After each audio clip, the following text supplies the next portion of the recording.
გამარჯობათ მეგობრებო, მოდით დღეს ვნახოთ ექსპრეს გაშლა სახელწოდებით ბედის წერის საჩუქარი უახლოეს პერიოდში. იმისთვის რომ მოხდეს ენერგობალანსირება, თქვენი მხრიდან საჭიროა ის მოწონება, კომენტარი, გაზიარება.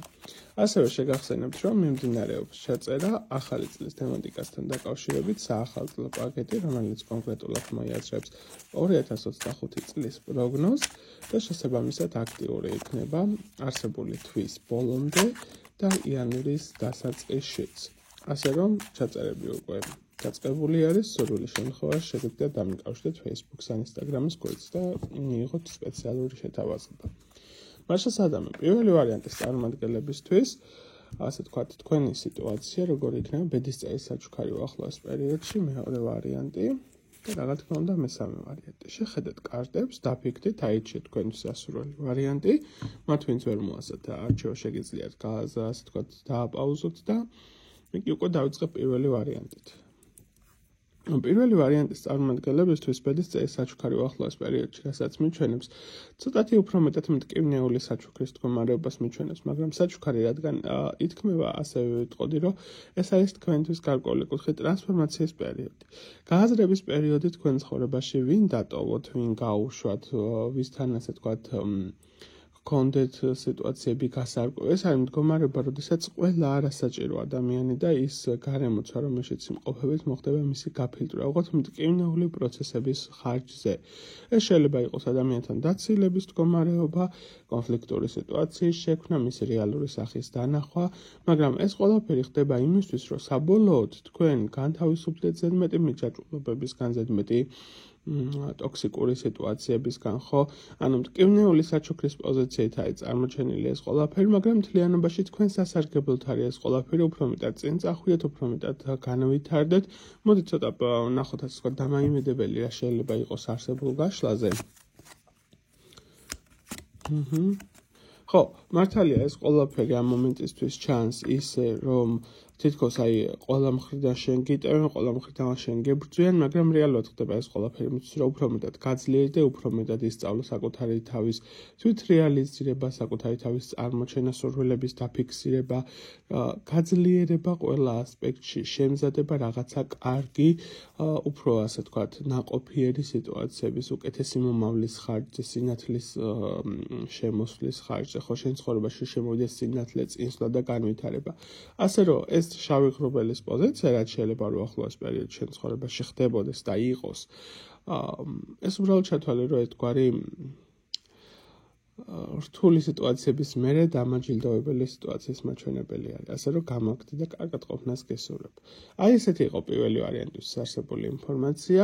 გამიწერეთ კომენტარებში, ამდენად ახლოს არის თქვენთან, ამდენად რეზონირდება, მოწონება, კომენტარი, გაზიარება არ დაგავიწყდეთ.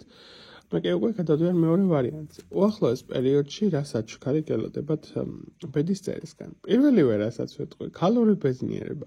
ვისაც სიტუაციურად ხელი გემართებათ და გააქვთ შესაბამისი რესურსი და მდგომარეობა ხელს გეწყობს, ძალიან დიდი არის იმისი ალბათობა, რომ უახლოეს პერიოდში მოხდეს თქვენი დაფეხმძიმების სიტუაცია, ორსულობის მდგომარეობა, საკმაოდ ნაყოფიერი, საკმაოდ სტაბილური მდგომარეობა. ისინი, ვინც პირობითად მამაკაცები უყურებთ, ხო? თქვენ შემთხვევაში შეიძლება იყოს თქვენი საყვარელი ქალის მდგომარეობა.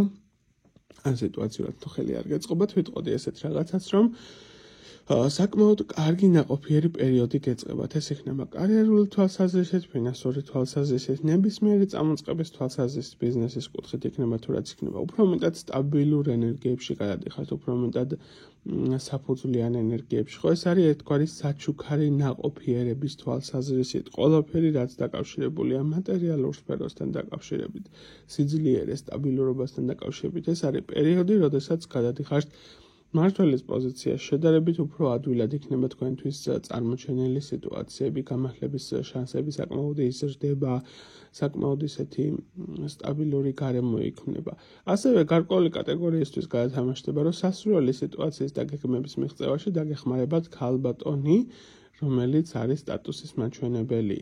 მინიმუმ შვილი მაინც რომელსაც ყავს. ესეც ერთგვარი მინიშნების სახით მიიღეთ ჩემგან ინფორმაცია. მოდით დამატებით ამოვიღოთ კარტი. უბრალოდ ყურადღება მიაქციე ასევე იმ ადამიანებს, ვისთანაც გაქვს კომუნიკაცია, იმიტომ რომ მათი მხრიდან ძირითადად არის მომხმარებლური დამოკიდებულება და ყველაფერში ცდილობენ, რომ გამოგიყენონ, შენ გასარგებელი მიიღონ, გამოგწურონ სრული სიტყვის მნიშვნელობად, როგორც ენერგეტიკულად, ასევე მატერიალური კეთილდღეობის ხარჯზე. ეხლა ეს პერიოდი, უახლოესი პერიოდის მდგომარეობა შენთვის არის ბედის წერისგან მოვლენილი საჩუქარი, როგორც ასეთი გაზრდის თვალსაზრისით, გააზრების თვალსაზრისით, გარკვეული კუთხით შეიძლება ითქვას, რომ კარმული პერიოდის ჩახურვის მდგომარეობაც იყო შენთვის, ხო? ეცადე, რომ მიმდინარე პროცესებში არ შეგეშინდეს, უფრო მეტად მყარად იყო, უფრო მეტად დარწმუნებული საკუთარ შესაძლებლობებში, საკუთარ თავში და დამიჯერო ყველაფერი ისეთი კარგად წავა, რომ შენ უბრალოდ შეიძლება ვერც მოელოდებოდე ამას და არც გქონდეს იმის განცდა, რომ რაღაცა უკეთესობისკენ წავიდოთ, ხო? აი ესეთი იყო მეორე ვარიანტის არსებული ინფორმაცია. დამიწერეთ კომენტარებში რამდენად რეზონი და ახლოს იყო თქვენთან არსებული თემებთან. შეგახსენებთ, რომ საახალწლო სიტუაციის კუთხით შეგიძლიათ რომ ჩაეწეროთ ჩემთან მომავალი პროგნოზის, მომავალ წლის პროგნოზთან დაკავშირებით სპეციალური შეთავაზებით. გადავდივარ მესამე ვარიანტზე. მესამე ვარიანტის წარმომადგენლებისთვის აქ რასაც მიჩვენებს მდგომარეობას, ცოტათი მელანქოლური პერიოდი იწყება იმ თვალსაზრისით, რომ ხდება უფრო მეტი გააზრება. რეალობასთან დაჯახება, სიტუაციური თვალსაზრისით ვიტყოდ ეს რაღაცას, რომ ბევრ რაღაცაზე, რასაც უბრალოდ თვალს ხუჭავდით, ან არ იაზრებდით, ან არ გინდოდათ, რომ დაგეჯერებინათ და მიგეღოთ რეალობა ისეთი, როგორც იყო, უახლოეს პერიოდში მოგიწევთ რეალობას თვალებში, რომ ჩახედოთ. სიტუაციები წარიმართება ისეთი თვალსაზრისით, რომ ყველაფერი, რაზეც იტყოდ, ამბობდით, არა, მე ამას არასდროს არ გავაკეთებ, ეს არ იქნება ყველაფერი ზუსტად იმ თემით შემოგეტრიალდება, აი თუ არა. თითქოს ერთგვარად პაიქრობა იქნება სამყაროსგან შენთან მიმართებაში, ხო? მოდი ვნახოთ საჩუქარი დამატებით კარგი თვალსაზრისით რა იქნება შენ ცხოვრებაში. მატერიალური კუთხით შემოსავლების მდგომარეობა. თუ ვინმესთან მიმართებაში გქონდათ გასესხებული თანხა ან კონკრეტული სახის ფინანსებს ელოდებოდით, ეხლა არის პერიოდი, როდესაც საკმაოდ კარგად დაიძრება მატერიალური სფერო. საჩუქარის თვალსაზრისით ზუსტად ეს იქნება ბედის წერისგან საჩუქარი გამოსვლა რთული და კრიტიკული სიტუაციებიდან. ასევე გარკვეული კატეგორიისთვის შეიძლება გადათამაშდეს, რომ მისთვის გახდეს უფრო მეტად პირველ ადგილზე სწავლის თემები, რაღაც ახალი პროფესიის ათვისება, ახალი სამსახურის კუთხით გადასვლა და ასე შემდეგ, ხო? ანუ ყველაფერი აქ რასაც მიჩვენებს დაკავშირებულია მატერიალურ სფეროსთან. მატერიალური კუთხით გაუმჯობესება კეთილდღეობის მდგომარეობა. ერთადერთი გასათვალისწინებელი ფაქტორი, რაც არის, შეგეძლოს ლოდერი, ნუ ხარ ზედმეტად სულსწრაფი, ნუ ხარ მუდმივად იმ თემაში, რომ მინდა და მაშინვე უნდა მივიღო. შენ შემთხვევაში ყველაფერი ხდება ადრე თუ გვიან, მაგრამ ხდება წვალების თვალსაზრისით. ასე რომ გამოიმუშავე უფრო მეტი, ესე ვიტყოდი, მოთმინება და შესაბამისად ბედის წერისგან საჩუქრებიც არ დააყოვნებს. აი ესეთი იყო სამი ვარიანტის არსებული სიტუაციები, დამიწერეთ რამდენად ახლოს იყო თქვენთან, გესურვებთ წარმატებას, ბედნიერებას და კარგად ყოფნას ნახვამდის.